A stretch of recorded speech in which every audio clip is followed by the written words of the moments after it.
Good morning বন্ধুরা।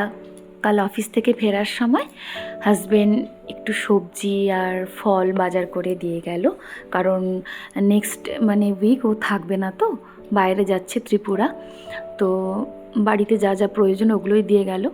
কিছু মটরশুঁটি ছেলেকে বলছিলাম টিভি দেখতে দেখতে এগুলো ছাড়িয়ে দে তো বাবা। আসলে হাজবেন্ড খেতে চেয়েছিল মটরশুঁটির কচুরি। আগে না নর্থ বেঙ্গলে মটরশুঁটির কচুরি, উইন্টারের টাইমে ফ্রায়েড রাইস, যে কোনো ধরনের লুচি, পরোটা, এগুলো না আমাদের বাড়িতে খুব হতো ঠান্ডার জন্য। বিশেষ করে যখন নর্থ বেঙ্গল বলতে যখন দার্জিলিংয়ে থাকতাম তখন তো খুবই বেশি হতো। তো ওটা খুব মিস করি। কোনো কিছু বানালে আশেপাশের বন্ধুবান্ধবদের বাড়িতেও দেওয়া, বা এই ধরো শীতের সময় বিভিন্ন রকমের পিঠা, এগুলো তো বাঙালিদের বাড়িতে হয়ই। তো জানি না এই বছরটা কীরকমভাবে যাবে, উইন্টারটা।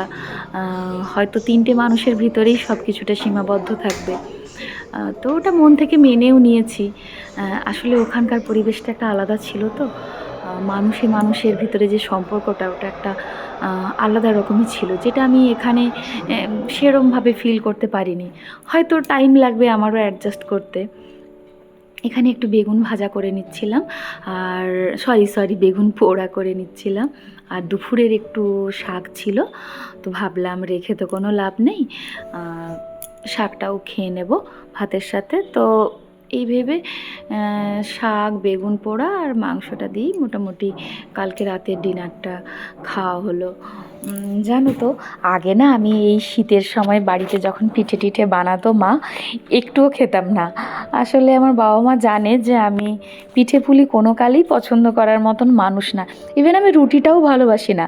আমি একদম ট্রিপিক্যাল ভেতো বাঙালি বলা যেতে পারে। তো কিছু করার নেই, এখন হাজবেন্ড পিঠে খেতে ভালোবাসে, তার জন্য বানাতে হয়।